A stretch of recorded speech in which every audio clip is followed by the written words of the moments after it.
বাংলাদেশে এমনও সমাজ ব্যবস্থা রয়েছে যেখানে বিয়ের সময় কনের পক্ষ থেকে বর পক্ষকে কোনো যৌতুক বা কোনো উপহার দেওয়া হয় না, বরং উল্টো বর পক্ষ থেকে কনে পক্ষকে একটা নির্দিষ্ট পরিমাণের পণ দিতে হয়।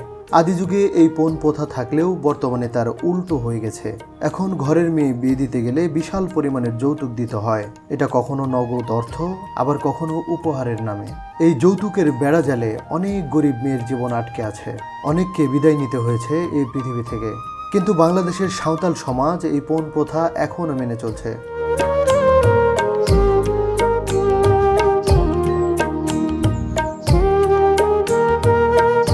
সাঁওতাল সমাজে বিয়ের আগে কেন দিতে হয় পণ জানেন? এটা কি শুধুই পণ, নাকি এর পেছনে লুকিয়ে আছে শত বছরের এক ঐতিহ্য? একটি বিয়ে, দুইটি পরিবার আর একটি প্রথা, যার নাম পণ প্রথা।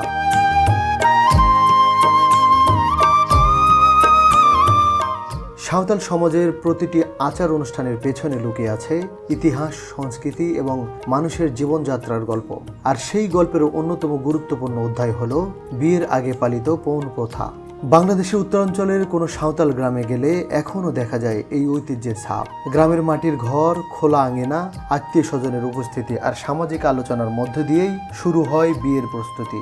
সাঁওতাল সমাজে পণ প্রথা বলতে সাধারণত বিয়ের আগে বরপক্ষের পক্ষ থেকে কনে পক্ষকে নির্দিষ্ট পরিমাণ অর্থ বা উপহার সামগ্রী প্রদান করার একটি সামাজিক প্রথাকে বোঝায়। তবে এটি শুধুমাত্র অর্থের বিনিময় নয়, এর মধ্যে জড়িয়ে আছে পারিবারিক সম্মান, সামাজিক দায়িত্ব এবং দুই পরিবারের পারস্পরিক সম্পর্কের এক স্বীকৃতি।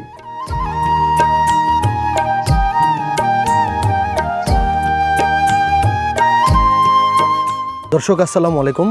আমি এখন অবস্থান করছি রাজশাহী জেলার তানোর উপজেলার কচুয়া কাজীপাড়া গ্রামে। এটি একটি সাঁওতাল আদিবাসী এবং বাঙালিদের সহাবস্থানে বসবাস করা। এখানে প্রায় 100 ঘরের মতো সাঁওতাল আদিবাসী বসবাস করে, আর বাকি হচ্ছে বাঙালি। কচুয়া গ্রামটা অনেক বড়। কচুয়া কাজীপাড়া স্পেসিফিকলি সেটাতেই আমি অবস্থান করছি। এখানে আজকে ছোটোখাটো একটা অনুষ্ঠান হচ্ছে। অনুষ্ঠান মানে যে বিয়ের পূর্ব প্রস্তুতির মধ্যে যেগুলো থাকে, প্রথমে কোনো মেয়েকে যদি ছেলের পছন্দ হয় তাহলে ছেলের পরিবার থেকে মেয়ের পরিবারে বিয়ের প্রস্তাব দেওয়া হয়। আবার কোনো ছেলেকে যদি পছন্দ হয় তাহলে মেয়ের পরিবার থেকে ছেলের পরিবারে প্রস্তাব দেওয়া হয়। এর মাধ্যম হিসেবে ঘটক একটা মধ্যস্থতা করেন। তো এরকম প্রস্তাবনার পর্বের দ্বিতীয় পর্ব আজকে অনুষ্ঠিত হচ্ছে। মানে প্রস্তাবনা হয়ে গেছে, মেয়ে পক্ষ ছেলে পক্ষর বাড়িতে গিয়ে দেখে আসছে। এখন ছেলে পক্ষের বাড়ি থেকে মেয়ে পক্ষের বাড়িতে আসা হয়েছে। উনি হচ্ছেন এই গ্রামের নায়কে, যিনি পুরোহিত নামেও পরিচিত। ওনার সাথে একটু কথা বলি। কেমন আছেন? ভালোই আছি। আপনার নাম কি? আমার নাম অসু হাসদা। অসু হাসদা। আপনি এই গ্রামের একজন নায়কি। সমাজ ব্যবস্থার যে একটা কাঠামো থাকে, একটা সংগঠন থাকে, সেই সংগঠনের মাঝি হারাম থেকে শুরু করে পারানিক এবং নায়কে একটা অংশ, তাই তো? সেই সমাজ ব্যবস্থার একটা অংশ হচ্ছে নায়কে। তো নায়কের মধ্যে দুইটা নায়কে আছে, একটা হলো কুডাম নায়কে আর একটা হলো নায়কে। কুডাম নায়কে মানে হচ্ছে যিনি অপদেবতারকে খুশি রাখার জন্য পূজা করেন, আর উনি হচ্ছেন দেবতাকে সন্তুষ্ট রাখার পূজা করেন। তো এখন জানবো যে আপনারা আজকে যে অনুষ্ঠানটা করতে গেলেন, এই অনুষ্ঠানের কোন পর্যায়ে, বিয়ের কত নম্বর পর্যায়ে? এটা 2 নাম্বার। তো এইখানে কি কি আচার অনুষ্ঠান হয়ে থাকে?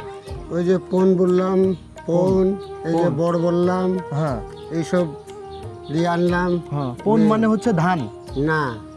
হ্যাঁ, ধান। হ্যাঁ, পণ মানে ধান। এটা কতটুকু ধান? ধানের কোনো নির্দিষ্ট পরিমাণ আছে? কেজির ওজনে 3 মণ 5 কেজি। 3 মণ 5 কেজি। এই পণ মানে হচ্ছে আপনার বর মানে ছেলে পক্ষ থেকে মেয়ে পক্ষের বাড়িতে যখন আসবে তখন 3 মণ 5 কেজি ধান নিয়ে আসবে, এটাকে পণ বলছেন। হ্যাঁ, ওটাই পণ বলছি। আর এই বিষয়টা নিয়ে রাত্রে পুঙ্খানুপুঙ্খ মানে বিস্তারিত আলোচনা হবে এই বিয়ের ব্যাপারটা নিয়ে, তাই তো?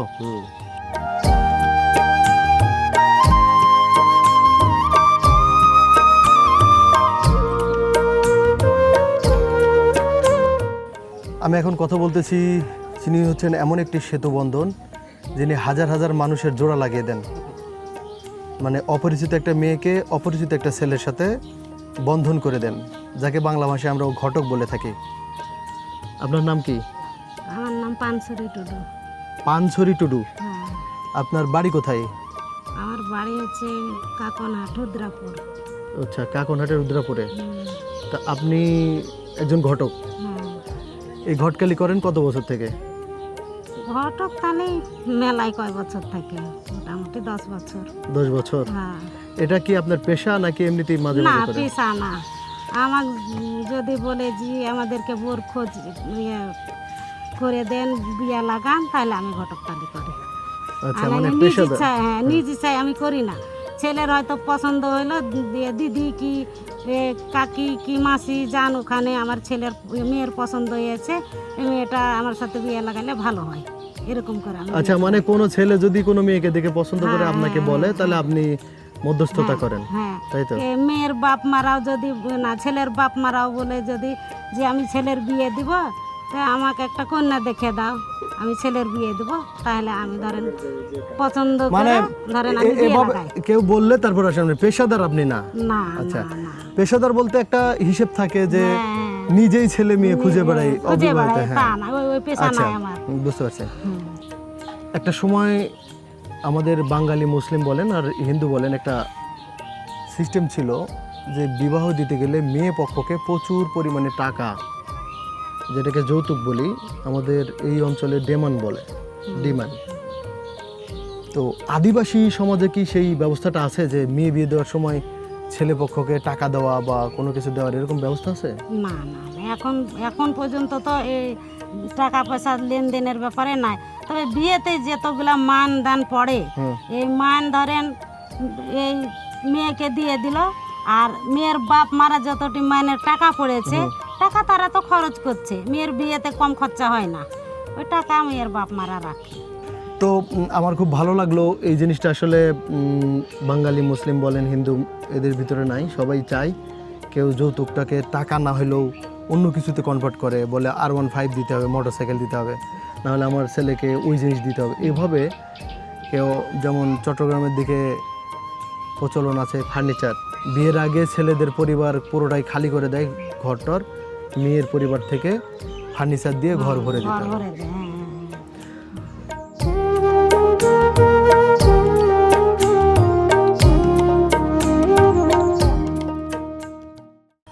কেমন আছেন? ভালো আছে। আপনি ছেলে পক্ষ থেকে আসছেন? ছেলে পক্ষ আচ্ছা, ছেলে পক্ষ থেকে আসছেন, আপনাদের বাড়িতে মোটামুটি কথাবার্তা হয়ে গেছে। হয়েছে, তা এখন আসছেন, কতজন আসছেন এখানে? এখানে দুজনা। দুইজন। দুইজন। তো এটা কি দিনক্ষণ ঠিক করার বিষয় নিয়ে ডিসকাস করা নাকি? হ্যাঁ, দিনক্ষণ যে ফোন নিয়ে এলাম, ওটা অভিভাবককে বুঝিয়ে দিতে হবে। বুঝে দিলেন, বুঝলাম, কিন্তু আজকের ডিসকাশনের বিষয়টা কি বিয়ের দিন তারিখ ঠিক করা নাকি দিন তারিখ আগে ঠিক হয়েছে?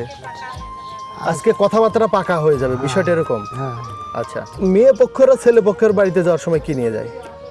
আর তারা নাই। নিয়ে যাবে না কিছু। আচ্ছা, ঠিক আছে। তাহলে আপনি ছেলের কে হন? বড় ভাই। বড় ভাই, মানে যে ছেলের বিয়ে হ্যাঁ। হওয়ার কথা তার বড় ভাই, তাই তো? ফুফাতো বড় ভাই আর কি। আপনি যে ছেলের বিয়ে উপলক্ষে পণ দিতে আসছেন, সেই ছেলের কে হন? কাকা। কাকা। তার মানে আপনার ভাতিজা। ভাতিজা। তো এখানে আসছেন, এই যে জিনিসটা আমরা ডিসকাস করলাম যে বিয়ের কথাবার্তা পাকা করার জন্য। পাকা করা হয়ে গেছে অলরেডি। অলরেডি হয়ে গেছে। এটা হচ্ছে আপনাদের এক ধরনের, মানে এটাকে কি বলে, সৌজন্যতা, হ্যাঁ। মানে যেটা করার প্রয়োজন। ওখানে কথাবার্তা পাকা হয়ে গেলেও এখানে আসতেই হবে, নিয়ম এটাই। ধানটা জমাতে হবে, দিতে হবে, এটা বুঝাই দিতে হবে। বুঝে উঠে তখন খালি। এখন ওরা তো ধান বুঝে নিল, কিন্তু এটা মেপে নিল না তো, না বুঝিলে ওরা মেপে নেয়নি তো। না, ওখান থেকে ল্যাপে চলে নিতে হবে। আচ্ছা, মানে 3 মণ 5 কেজিই হতে হবে। হ্যাঁ, 3 কেজি 5 কেজি আছে না। আপনি কি জানেন যে 3 মণ 5 কেজি হওয়ার কোনো কারণ আছে? 5 কেজি না 6 কেজি তো হতে পারতো। না, 6 কেজি হবে। আরও 5 কেজি আরও কমতে হবে, ওই বেশি দিতে পারে 5 কেজি, না 5 কেজি আরও কমাতে হবে। ও আচ্ছা, বুঝতে পেরেছি। দর্শক, বিয়ের দ্বিতীয় স্টেজে যেই পণ বিষয়টা আছে, 3 মণ 15 কেজি ধানের যে বিষয়টা থাকে, এই ধানটাই বরপক্ষের বাড়ি থেকে আনা হয়েছে। এখন এইগুলো নামিয়ে রাখা হলো, এই গাড়িতে করে আনা হয়েছে। আর এখানে বিভিন্ন বিষয় নিয়ে ডিসকাস হবে, আস্তে আস্তে বিষয়গুলো নিয়ে ডিসকাস হবে। এটা হচ্ছে সাঁওতালি বিয়ের অনেকগুলো নিয়মকানুনের ভিতরে একটি।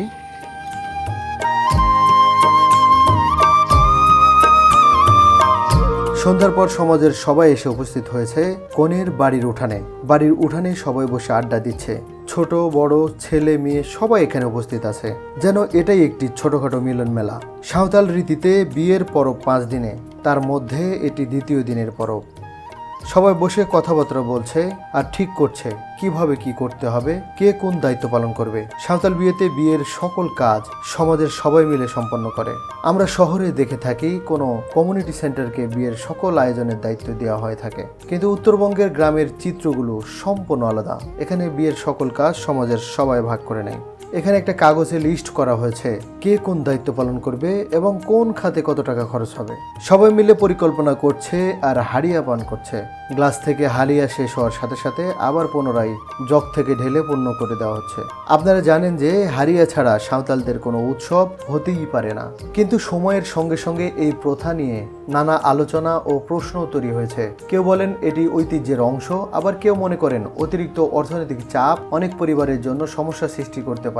বিশেষ করে দরিদ্র পরিবারের যুবকদের জন্য কখনো কখনো এই প্রথা বিয়ের পথে বড় একটা বাধা হয়ে দাঁড়ায়। এখানেই শুরু হয় বাস্তবতার সঙ্গে ঐতিহ্যের সংঘাত। একদিকে রয়েছে পূর্বপুরুষের রেখে যাওয়া সংস্কৃতি, অন্যদিকে রয়েছে আধুনিক সমাজে পরিবর্তিত বাস্তবতা। ফলে অনেক পরিবারই এখন চেষ্টা করছে প্রথার মূল চেতনাকে ধরে রেখে অপ্রয়োজনীয় চাপ কমানোর। তবে একটি বিষয় অস্বীকার করার কোনো উপায়ই নেই, পণ প্রথা শুধু অর্থের হিসাব নয়, এটি সাঁওতাল সমাজের সামাজিক কাঠামোর একটি গুরুত্বপূর্ণ অংশ। এর মাধ্যমে প্রকাশ পায় পারিবারিক সম্মান, দায়িত্ববোধ এবং আত্মীয়তার বন্ধন।